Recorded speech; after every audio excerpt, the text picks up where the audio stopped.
ചില ദിവസങ്ങളിൽ മടി പിടിച്ചൊക്കെ ഇരിക്കുമ്പോൾ എന്തെങ്കിലും കറിയൊക്കെ ഉണ്ടാക്കണമെന്ന് തോന്നും. അപ്പോൾ തന്നെ നമുക്ക് തീയൽ പോലത്തെയൊക്കെ സ്വാദിഷ്ടമായ എന്തെങ്കിലും കറികളൊക്കെ വേണമെന്ന് തോന്നിയാൽ വറുത്തൊന്നും അരയ്ക്കാതെ കൂടുതൽ പണിയൊന്നും എടുക്കാതെ പെട്ടെന്ന് ഉണ്ടാക്കാൻ പറ്റുന്ന ഒരു കറിയാണ്. ഞാൻ അതിന് വേണ്ടിയിട്ട് കണ്ടുവച്ചിരിക്കുന്ന ഒരു വഴിയാണ് ഈ കോക്കനട്ട് വറുത്തരച്ച ഗ്രേവിയുടെ മിക്സ്. അത് പക്ഷേ നല്ലതാണ്. നമുക്ക് വെജിറ്റബിളിൻ്റെ കൂടെയോ ചിക്കനോ ഫിഷോ എന്തിനു വേണമെങ്കിലും ഈ ഗ്രേവിയാണ് നമുക്ക് അതുപോലെ തന്നെ നമുക്ക് യൂസ് ചെയ്യാവുന്ന ഒരു സംഭവമാണ്. റെഡി ടു കുക്കാണ്. ഞാൻ കുറച്ച് വെജിറ്റബിൾസാണ് ഇന്ന് എടുത്തിരിക്കുന്നത്. കുറച്ച് ഉരുളക്കിഴങ്ങും ഉള്ളിയും മഷ്റൂമും തക്കാളിയും അങ്ങനെ എല്ലാം കൂടെ ഉള്ള ഒരു വെജിറ്റബിൾ തീയലാണ് ഞാനിന്ന് ഉദ്ദേശിച്ചിരിക്കുന്നത്. എനിക്ക് പൊതുവേ ഈ ഗ്രേവി മിക്സ് എനിക്കിഷ്ടമാണ്. അത്യാവശ്യം നല്ല ടേസ്റ്റ് ഉണ്ട്.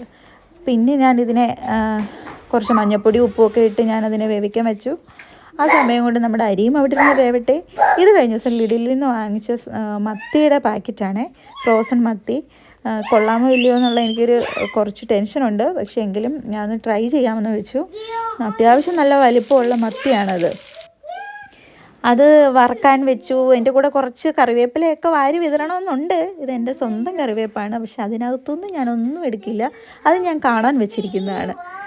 അങ്ങനെ നമ്മുടെ മത്തി ഫ്രൈ റെഡിയായി. പിന്നെ നല്ല കുറുകിയ തീയിൽ അതും ചൂട് ചോറും കുറച്ച് തോരനും മീൻ വറുത്തതും ഒരിച്ചിരി അച്ചാറും ഒക്കെ കൂടി നല്ലൊരു ഉച്ചയൂണ് എളുപ്പ വഴിയിൽ ഉണ്ടാക്കാൻ പറ്റി. എപ്പോഴെങ്കിലുമൊക്കെ നിങ്ങളും ട്രൈ ചെയ്ത് നോക്ക്. കുഴപ്പമില്ല, എന്തായാലും ഇഷ്ടപ്പെടുമെന്നാണ് എൻ്റെ വിശ്വാസം. പിന്നെ ഈ ഫ്രോസൺ മത്തിയും കുഴപ്പമില്ല. ഞാൻ വിചാരിച്ചു ഭയങ്കര ചൊവയൊക്കെ ആയിരിക്കും. പക്ഷെ ഒന്നുമില്ല, നല്ല